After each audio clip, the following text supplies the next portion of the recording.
This is El Ribuya of the Prospect. Let's inspire one another and expand our consciousness.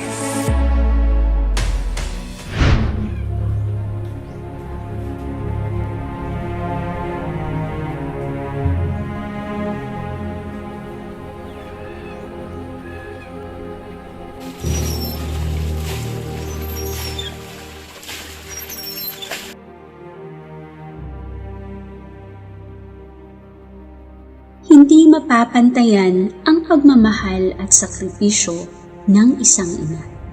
Lahat ibinibigay para sa kanyang mga anak, sukdulang walang matira sa kanyang sarili.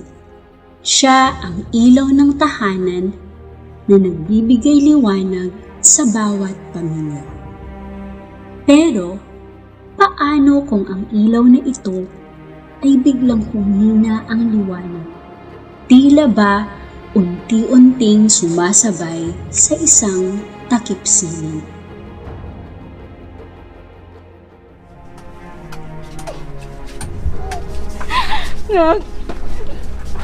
Hindi nalingid sa ating kaalaman kung ano ang nangyari sa pamilya ni Nanay Yoli.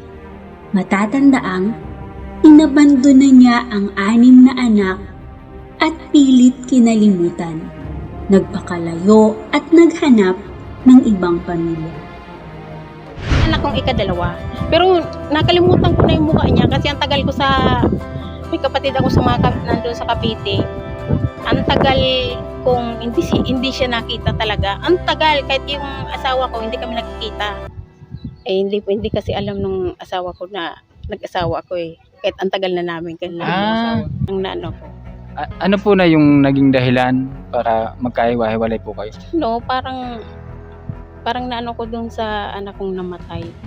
Tapos yung parang nag-ano kami ng asawa.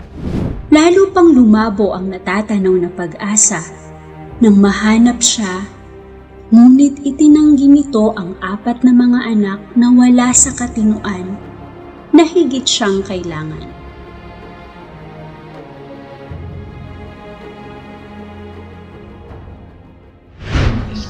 Anak niya yung 2 lang po.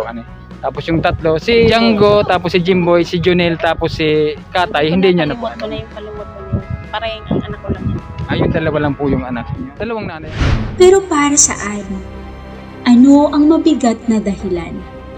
Ano ang mabigat na rason para kayaning iwan at pabayaan ng isang ina ang kanyang mga anak?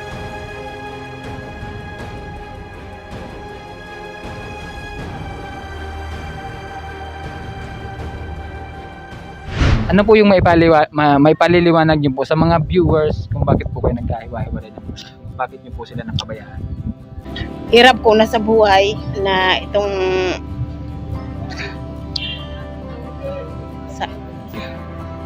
dalawang buwan pa lang ako naglalabad din tira na ako, sobrang hirap. Kami nagkaiwalay-hiwalay kaya sila. So ngayon ay kino-confirm mo po na anak niyo po yung Mga anak ko sila. lahat po. Sila. Oh. Mga anak ko sila, tapos sa sobrang hirap ko, ako man lang kasi wala naman trabaho ang asawa ko, ako lang nagpapakahirap kaya nakagawa kong ganito. Dito naman sa asawa ko, hindi naman kami nanghihirap kasi marami siyang alam na trabaho. Paulit-ulit man tayong magtanong, husgahan man natin siya at piliting panindigan ang mga responsibilidad niya, si Nanay Yoli ay nanatiling misteryoso at mailap sa totoong dahilan. Sapat na ba ang sabihin dahil sa kahirapan? Kumbinsido ka ba sa rason na mahirap ang buhay at walang makain? O hindi naging maayos ang pagsasama nilang mag-asawa? Napakahirap tanggapin sa parte natin na wala siyang pakialam, magkasakit man o mamatay sa gutom ang kanyang mga anak. Pero bakit kaya nakaya ni Nanay Yoli?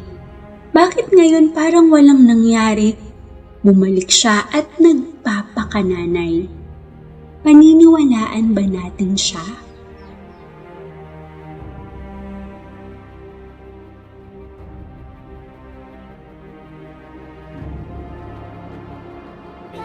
Kiss mo daw ulit si Mama. Kamakailan larawan na si Nanay Yoli ng isang bumabawing ina. Oh, napaka-sweet.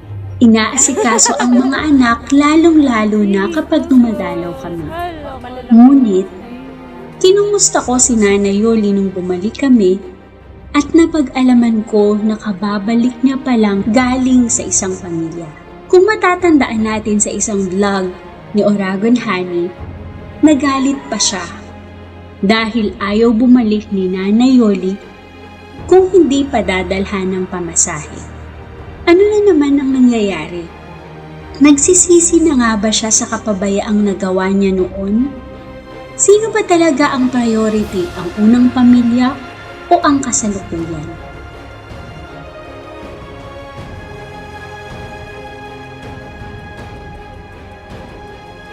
Noong araw, naabutan namin si Nanay Yoli na kararating lamang, tanghaling tapat na, pero wala pang pagkain. Ayon sa kanya, umuwi siya para ipagdiwang ang kanyang kaarawan. Salamat sa Oragon na team at nabigyan si Nanay Yoli ng kaunting salo-salo.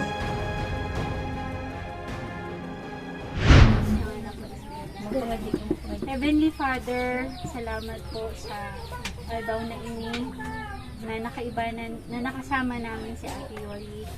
I-bless mo po ang family niya, i-bless mo ang kanyang kaarawan. Bigyan mo pa po siya ng lakas ng loob, ng tiwala sa sarili, ng realisasyon sa realidad na nangyayari, at lakas at tapang na maipaglaban niya ang kanyang mga anak. Mo po lahat ng tumutulong sa kanila. Ito po ay hinihingi namin sa ngalan ng So, happy birthday na po. Happy birthday to you!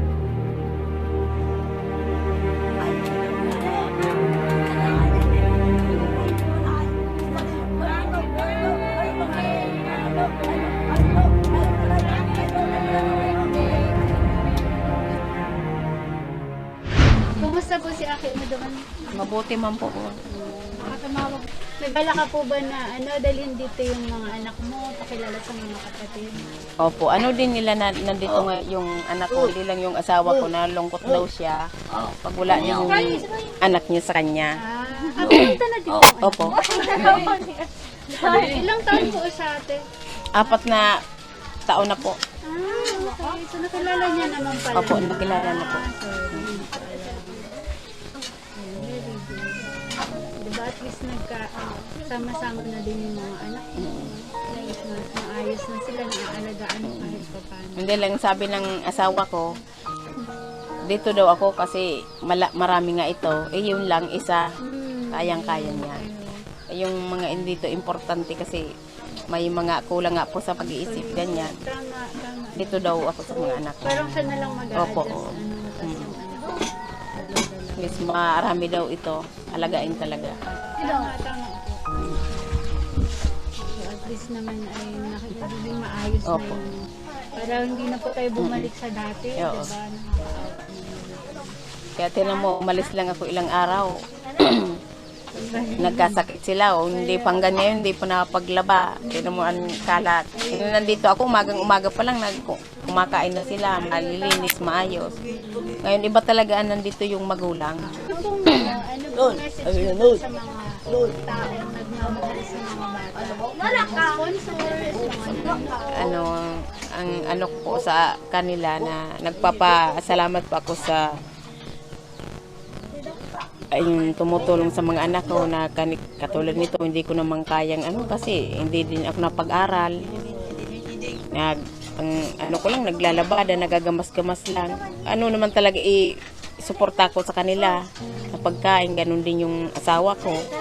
Talagang ang lang namin talaga, ang hirap talaga ng buhay. Hindi sila nakakakain ng ayos. Sa pang-araw-araw po. Wala talaga. Well, pagka inaalagaan mo po sila, ako masasabi ko po, Nanay Yoli, pag inaalagaan sila at nandito ka para sa kanila, i-bless ka ng Panginoon. Mas mas madaming darating na blessing. Hindi mo akalain na, di ba, ganito nangyari at isang tulong mo sa inyo. So, pagpatuloy mo lang po yun para mas lalo kaming humanga din sa'yo na, di ba, parang dati, inamin mo naman na nagkamali ka. Guys, pero ngayon, at least bumabawi ka, di ba? Yun yung pinaka-importante, yung pagbangon mo. Di ba po? Kaya, makakahalaga tayo. Kaya nga po hindi ko na katulad nung hinanap nila ako. Pero hindi ko sila nung nakakalimutan na Lagi mo na sa isip. lagi nasa isip ko, wala pong nakakaalam niyan. Hindi lang sa pumunta ako sa simbahan, doon ko na sinabi yung problema ko sa ano baga sa Panginoon sa simbahan. Sinabi ko lahat yung problema ko. Mga Lunes ako kinaumagahan, Martes, nandoon na sila. Kaya nga sabi ko, ito na siguro yung pagkakataon ko na sila siguro yung talaga yung kasi wala naman ako sinasabihan ng problema ko eh. Kasi sabi ko sa kay Lord, sabi ko, pag ako matagal na dito sa simbahan, matipon akong pamasahe, pupunta ako dito. Hindi ko lang alam kung sabi ko sa sarili ko kung matatanggap ako ng mga anak ko, lalo ng asawa ko. Kasi gumawa nga akong nahiya ako pumunta dito. Tapos nung sinabi ko yung problema ko sa kay Lord na nandun ako simbahan, hanggat naggagamas ako doon, nagsimba ako, siguro linggo, madilim-dilim pa, naggagamas ako doon. Hindi, binibigyan nga ako ng pera ng tumulong sa akin ay yung nandun sa simbahan, sa office. Tinatanong ako kung bakit daw ako naggagamas doon nga sa simbahan, doon sa labas. Sabi ko po, nakakaalis dito ng problema. Mas maganda pa kako dito pag wala akong ginagawa, maggagamas-gamas kasi nakaka-relax ng problema. Sabi ko, gusto mo talagang magtrabaho dito kasi ang tagal na namin naghahanap na maggagamas nga dito. Sabi ko, tuwang-tuwa ako. Sabi ko, di mabuti po, ako na lang kako magtatrabaho. Gusto sabi sa akin, ikaw lang kasi dito ang gumawa ng ganyan, itong binabayaran nga nila ako, hindi ko naman tinanggap. Tinanong nila ako kung magkano ibabayad sa akin. Sabi ko, ito, hindi ako magpababayad kasi sa ano baga to, tulong to ng simbahan na para gumamas ka. Sabi ko, kung magkano ibigay niyo sa akin, yung tatanggapin ko kasi sa simbahan to eh. Tulong to sa simbahan. Dito ang tuwa sila. Sabi ko, pwede na po mag-umpisa sa bukas na mag-ano ako dito, magsisilbi ako dito sa simbahan. Oo. Tinanggap nila ako. Kaya hanggang ngayon, tumang-tuwa sila sa akin na bumalik ako doon, naggamas ako. Hindi lang, 3 araw naman lang ako kasi inano ko nga yung mga anak ko dito, mga bata. O hanggat nakapunta po ako dito na ngayon na birthday ko kasi sabi ng mga anak ko, dito ko na lang mag-birthday. Sabi ko, wala nga ako pera, pamasahe ko lang yan, wala tayong handa. Kahit na, dito ka na lang muna kasi hindi pa nga sila gumagaling kasi may mga ubo nga, hindi nakakalaba, hindi nakakalinis. Sabi ko, dyan na lang ako. Hindi mo akalain na may handa nga ako dito. Hindi mo akalain na inanuan pala ako dito na mag-asawa. Kaya tuwang-tuwa naman po ako. Kaya pasalamat po ako sa tumutulong sa amin na nakakaintindi po ng pagbuhay namin na sobra talagang hirap.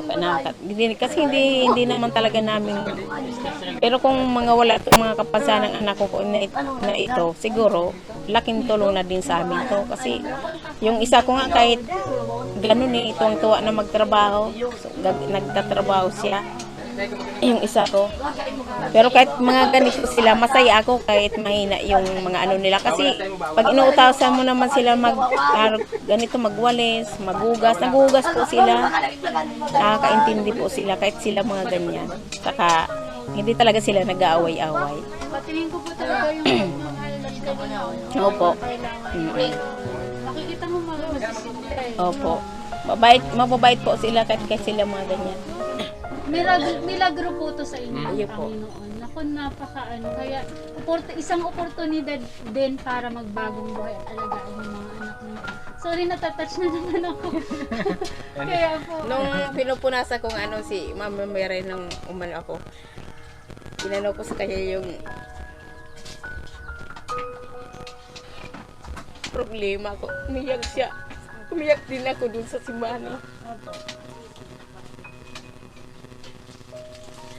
Kasi napaka-ano ko talaga siguro kako pagkakataan ko na to. Kasi sinabi ko sa kanya lahat ng problema ko. Napansin ko, umiyak talaga si Mama Mary. Tapos mga ilang araw hinanap ako nito. Inabol ko sila. Sabi ito, wala naman akong sinasabihan ng problema ko Kasi ko na, ito hinanap ko, kaya hinabol ko sila. Kaya ako, ayun talaga. Mga anak ko talaga. Na ano kaagad si Lord. Kasi Mama Mary. So, kaya nga po yung sinasabi ko. Milagroso po kasi ang sabi nga sa Bicol, mas ripot ang Panginoon. So, pagkakataon yan sa'yo na binigay, na ayusin natin yung mga anak. At ang dami-dami pong tumutulong. So, tuloy-tuloy lang po natin at mabibless po tayo. Kasi, hindi po huli, kahit kailan hindi nahuhuli ang pagbabago at pagpapatawad. So, kailangan po natin i-grab yung oportunidad, diba po? So, para maging maayos ang ating pamilya. Katulad niyan, buti po, masati kayo sa asawa nyo kasi naintindihan kayo na i-prioritize. Sabi mo kasi kanina, sabi ng asawa mo, pumunta dito kasi mas marami sila. So, isa pa po yun na huwag kailangan ipagpasalamat natin ng kaunti-unti. Kahit medyo mahirap pa rin ang buhay. Yan, napakaganda yung sinabi ni ma'am. So, kailangan natin yung mga nangyari sa inyo, te, ito, yung pagkikita nyo ulit ng mga anak mo. Siguro ito na yung way para, kasi kailangan ka ng mga anak mo. Kita naman natin yung sitwasyon nila. So, kailangan nila ng magulang. Ayun talaga, kaya pagdating ko nga. Kaya mo yung opportunity ate talaga. Ito na. Kaya huwag mo nang sayangin. Maswerte kayo sa mga anak niyo. Mabait nila. Yan lang din. Pinalagay ko naman talaga sila. Ang sabi ko sa kanila, importante sa lahat, yung hindi ka magnakaw. Sabi ko, mabuti pang maghingi ka na hindi ka magnakaw. Ganun ko sila pinalaki na yun. Kahit nung magsama-sama kami. Tingnan mo yako si mama mo, kahit hirap na mapaglabada kung anong gawa. Kasi mas maganda ka yung malinis kang tingnan. Importante sa lahat yun. Ay, ano palang wish mo sa birthday mo? Ang wish ko po, sana tanan ako sa taas na kunin nila ako yung malalaki na rin yung mga anak ko para matulong sa iyong maigi. Kasi may mga araw nga na inaawa ko sa kanila kasi may mga kapansanan. Ayun ang ko na patagalin pa ang buhay ko dyan muna sa akin. Ayun lang po.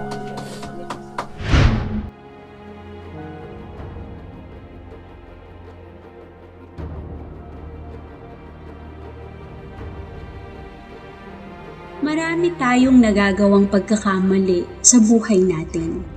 Pero kailanman, hindi nahuhuli ang pagbabago at pagpapatawad. Maging si Nanay Yoli man ay kailangan ng pagpapatawad, gabay at tulong. Naging malabo ang pagharap sa responsibilidad. Nakalimot at natakot sa hindi maaninag na hinaharap. Nawala ng enerhiya para bigyan ng liwanag ang tahanan niya. Hindi paninisi o panghuhusga ang kailangan niya kung hindi pagkakataon, pagtatama at pagpapaalala na may responsibilidad na nakaatang sa balikat niya. Pumasok na rin tayo sa tahanan at buhay nila.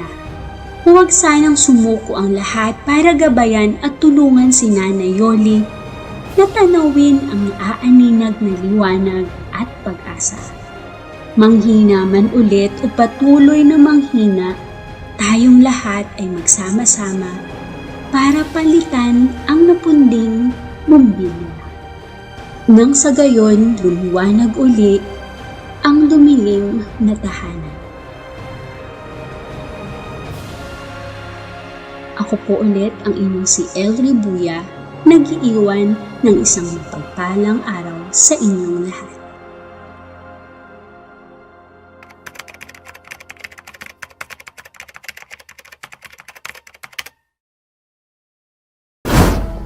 Thank you so much for watching.